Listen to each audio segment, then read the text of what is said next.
It wasn't loud. It wasn't cruel. It just faded, like a photograph left too long in the sun. At some point, the color left his eyes when he looked at me, and I stopped asking why. We did what we were supposed to. We raised a son, paid the bills, shared dinners in silence. Sleep became easier than conversation. Most nights, I'd fall asleep to the sound of his breathing, steady, distant. Like waves on some far-off shore I couldn't reach. We weren't unhappy. We just weren't anything. Josh, our boy, he was the light, the glue. The only time I saw my husband laugh in the last few years was when Josh came home from college and told one of his ridiculous stories, the kind that didn't really have a punchline, but made you smile anyway. Josh is 20 now, bright, thoughtful, careful with his words. He's always been sensitive to my moods, even when I tried to hide them. After the funeral, he stayed for a few days before heading back to school. Said he needed the distraction. I didn't argue. I couldn't. I wanted him to live his life, even if mine felt paused. Then there was Liam, Josh's best friend since they were 12. Always in our house growing up, eating too much cereal, leaving his shoes in the hallway, calling me ma'am until I made him stop. Liam was the kind of boy you didn't worry about. He noticed things. Noticed people. The kind who'd refill your glass before you even realized it was empty. The kind who listened, not to reply, but to understand. I remember once, years ago, I had a migraine. I didn't even mention it. My husband was watching the game, Josh was at a friend's. Liam showed up and saw the tension in my face. He quietly turned down the lights, made me tea without asking, and left a note that just said, "Hope your head feels better." That moment stuck with me. Not because of the tea, but because someone noticed. That's what Liam did. He noticed. And after the funeral, when the house fell still again, I felt every corner of it pressing on me. The walls felt tighter. The air heavier. Even the sound of the kettle boiling felt sharp. Too loud. Too sudden. I'd sit in the kitchen, staring at the chair he used to sit in. My husband. That's where he read the paper every morning. That's where he'd sigh and mutter about the world, while I folded laundry or stared out the window pretending to listen. It was routine. Safe. Predictable. But it wasn't love. Not anymore. Or maybe it was the kind of love that survives on memory alone. A duty kind of love. The kind that feels more like a job than a feeling. I didn't cry when he died. Not right away. I cleaned the dishes from the reception. I took out the trash. I watered the garden. Because that's what I do. I keep things moving. But inside, I was stuck. Not in grief exactly. In something else. Something I couldn't name. Something heavier than sadness. Emptier than loneliness. I wasn't looking for company. I was looking for a way to breathe again. And then, Liam knocked. And for the first time in a long time, I didn't feel like I was drowning in silence. I felt like someone saw me floating and didn't look away. It was 4 days after the funeral. I hadn't stepped outside. Hadn't opened the curtains in the living room. The house was dim, and I liked it that way. The darkness felt honest, like I didn't have to pretend. I was still in the same sweater. Still moving from room to room without reason, folding already folded towels, organizing drawers that didn't need organizing, trying to feel like I was in control of something. Anything. Then came another knock. I froze. It was quiet but certain. Not the polite tap of a neighbor, not the rush of a delivery. Just steady, intentional. I opened the door, and there he was again. Liam. Same hoodie. Different look in his eyes. This time he wasn't smiling. Just holding out Josh's laptop with one hand, like he didn't know what to do with the other. He said, "Josh left this at mine. Thought he might need it." I nodded. Took it gently. My fingers brushed his, and I realized I hadn't touched another human being in days. He didn't leave right away.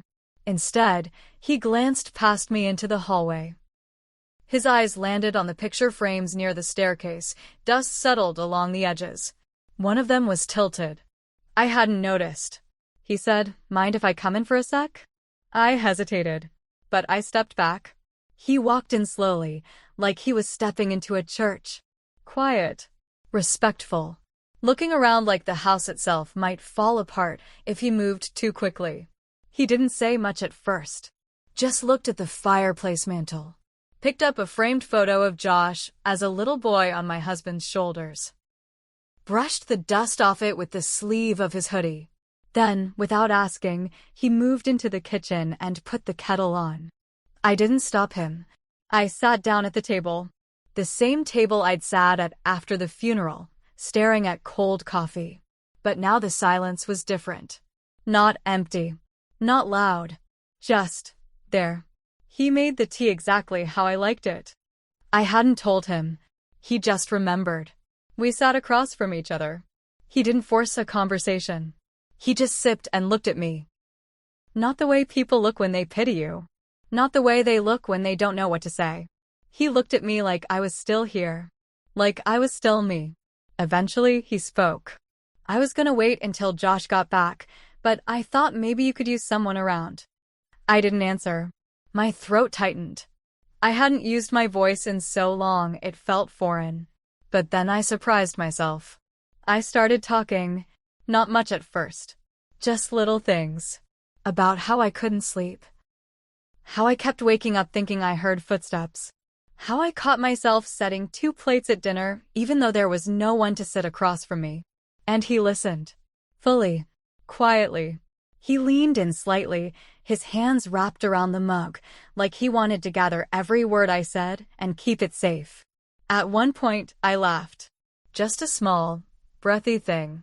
More air than sound. It slipped out when I told a story about my husband forgetting our anniversary and giving me a wrench set instead of flowers. He chuckled softly, shaking his head. Then he looked at me. Really looked. His gaze didn't dart away like most people's do when sadness gets too raw. He held it, long enough for me to feel something shift in my chest. And then he said it. "You don't have to do this alone." That's all.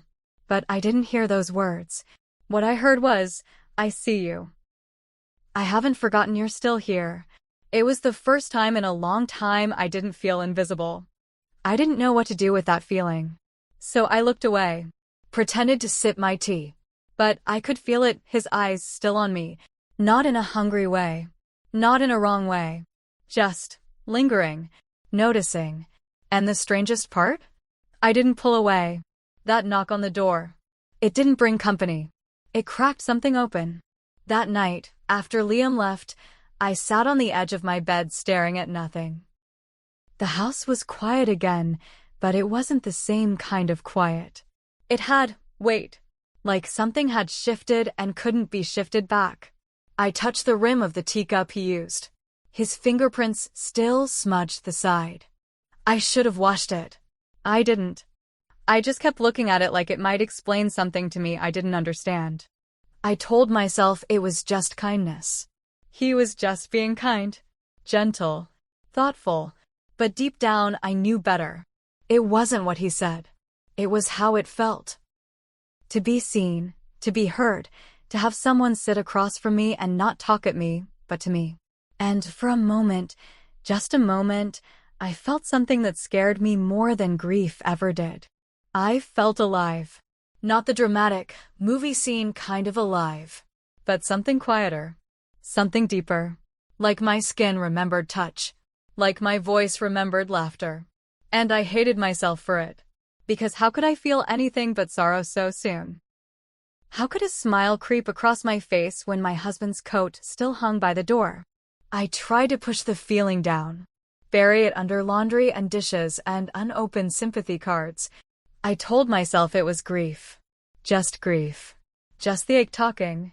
Just the need for comfort making shadows where there were none. But shadows or not, they followed me. That night, I dreamed I was standing in the kitchen and Liam was there, standing behind me, not touching me. But so close I could feel the heat of him at my back.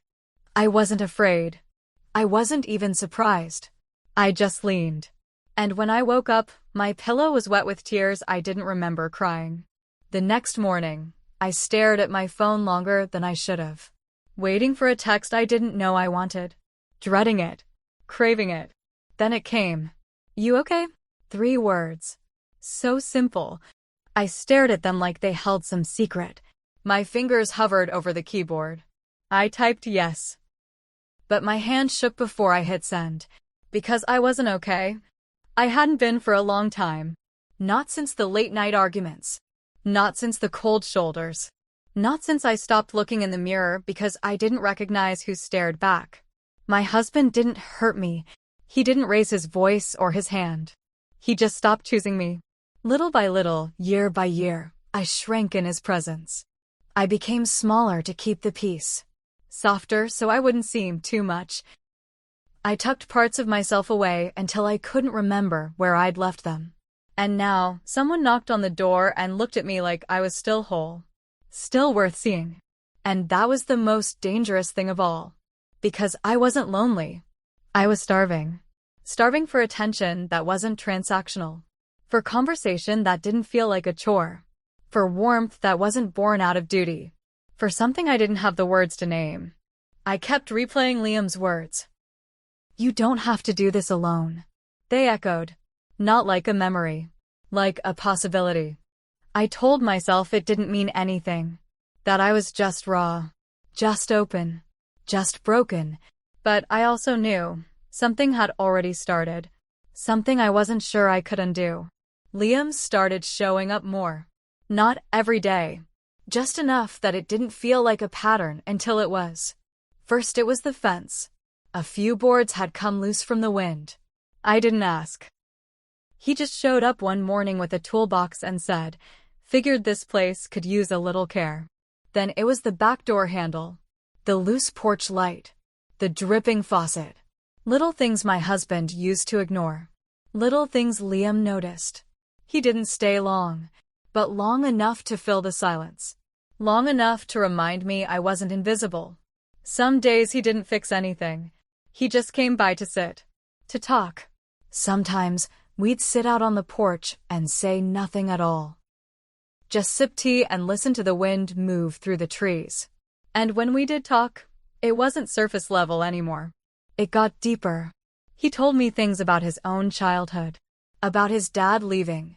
About his mom raising him alone and how hard she worked to make sure he never saw her cry, even when the power was cut. I told him things I'd never said out loud before. How I used to write poems before I got married. How I wanted to travel but never did. How I stopped celebrating my birthday after Josh was born because it felt selfish. He listened the way people pray. Once, while passing me a mug, his hand brushed mine. Just a second.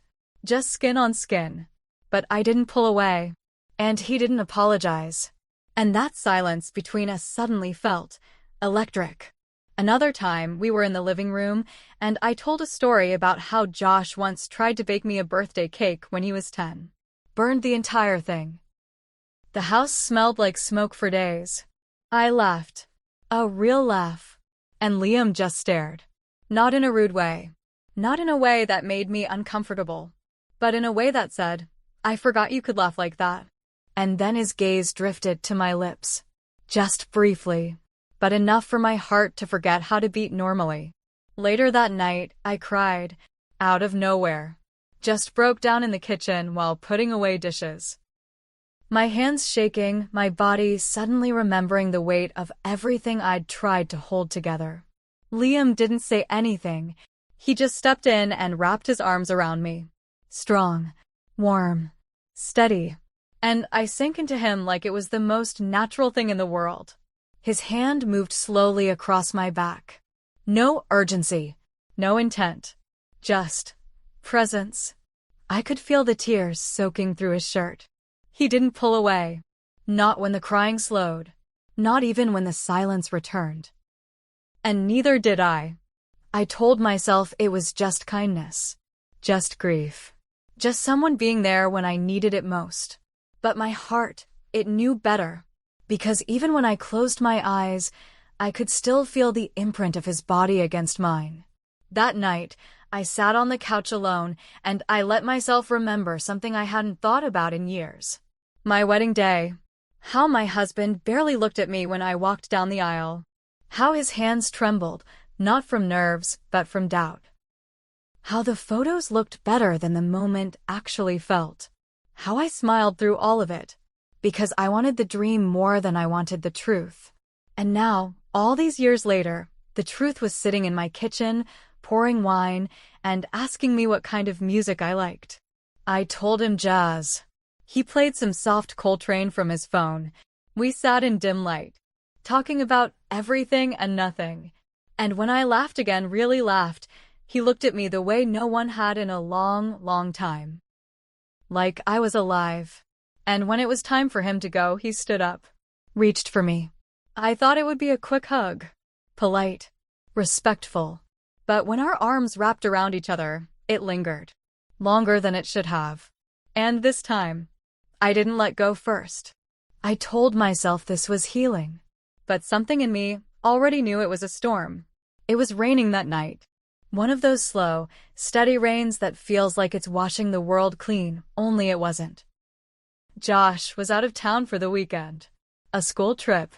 He kissed me on the cheek before he left and said, "You okay, Mom?" I lied and said yes. The house felt even quieter without him. Sometime around 8, the roof started leaking again, right above the hallway. A slow drip, like the house itself was crying. I texted Liam without thinking. He showed up 20 minutes later with a ladder, a flashlight, and a familiar look of concern. We worked side by side. He held the flashlight while I found a towel, and for a while, it was just the sound of the rain and the occasional creak of the ceiling above us. When it was patched, we sat on the couch, both of us damp, the air thick with that scent only rain brings. He took off his hoodie. His shirt underneath clung to him slightly. I handed him a dry towel and went to change into my robe, soft, old, the one I always wore when the house got too cold. I didn't think about how it looked. I didn't think about how it might fall open when I bent to pour the wine. But I noticed when his eyes dropped for just a second. And I didn't fix it.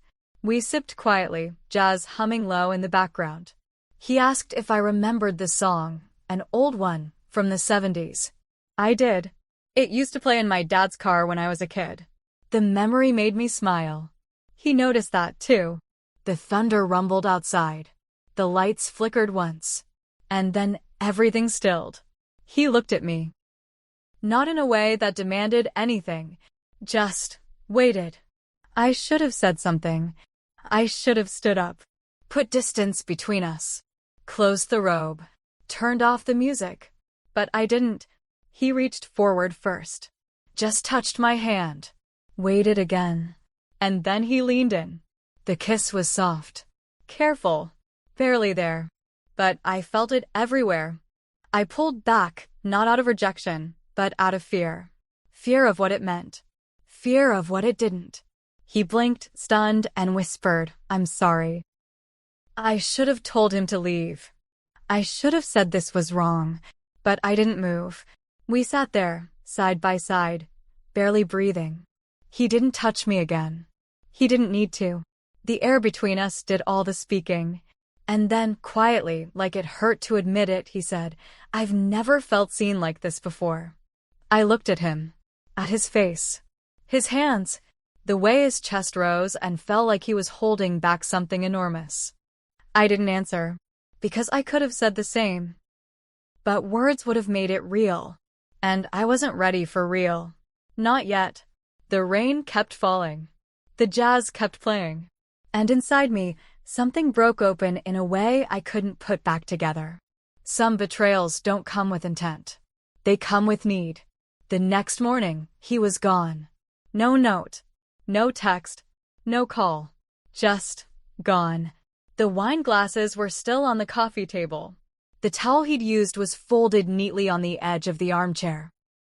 I stood in the hallway, robe tied tighter this time, and stared at the empty space where he'd been. I don't know what I expected, but something in me had hoped he'd still be there, awkward maybe, quiet for sure, but present. Real. A sign that it hadn't all been in my head. Instead, there was only stillness. I walked to the bathroom, turned on the light, and stared at my reflection. At first, I didn't recognize her. The woman in the mirror had flushed cheeks, tired eyes, a softness in her lips that hadn't been there in years. She looked like someone who had crossed a line she never thought she'd even approach. I splashed water on my face, dried it with trembling hands, avoided the mirror after that. The day moved slowly. Every sound in the house felt sharper. Every clock tick, every floorboard creak pressed into my skin. I couldn't stop replaying it. His breath on mine. The way he'd said, "I've never felt seen like this before." And how I hadn't said a word. By the time Josh got home the next day, I'd practiced 5 different versions of what I'd say if he ever found out. None of them made it past my lips. He dropped his bag in the hallway and gave me a tired smile. Said the trip was fine. Asked if I ate. I nodded. Then, casually, like it meant nothing, he said, "Liam's been acting weird." Didn't even text me back. That's not like him. My stomach turned. I forced a laugh. Said something about maybe he just needed space. School stress. Who knows? But my voice cracked halfway through. Josh didn't press, but his eyes lingered on me a second too long. The guilt started to settle like dust in the corners of the house. It found its way into everything. The way I folded laundry. The way I answered questions too quickly. The way I started flinching every time my phone buzzed, and it wasn't him. Liam didn't come by. He didn't text again. He disappeared as quietly as he had arrived. And that should have brought relief. A clean break. But all it brought was noise. Noise inside me. Questions I couldn't ask. Thoughts I couldn't outrun. I kept hearing Josh's voice in my head. Liam's acting weird. I kept imagining what he would say, what his face would look like if he ever knew what happened between us. And the truth is, I didn't even know what did happen. All I knew was that I hadn't been mourning just my husband anymore. I was mourning myself. And hiding from the boy who had, without meaning to, replaced his warmth. The silence between me and Liam grew louder with each day that passed. And the worst part? I missed it. Not the kiss. Not the whine. Not even the way he held me. I missed being seen. And now, I couldn't even look in the mirror without hearing the echo of my own shame. I started writing again. Not poetry. Not letters. Just thoughts. Spilled messily across cheap journal pages I bought from the pharmacy. Black ink on lined paper, bleeding from the pressure of a hand that didn't know how to be gentle with itself anymore. The first page I wrote was just one question. What did I do? And then on the next, why did it feel like I needed it? I kept writing, page after page. Words like shame, longing, guilt. Words like alive. I didn't write his name. Not once. But he was there between every line. I found an old photo album while looking for something else. One of the leather-bound ones, heavy with forgotten moments.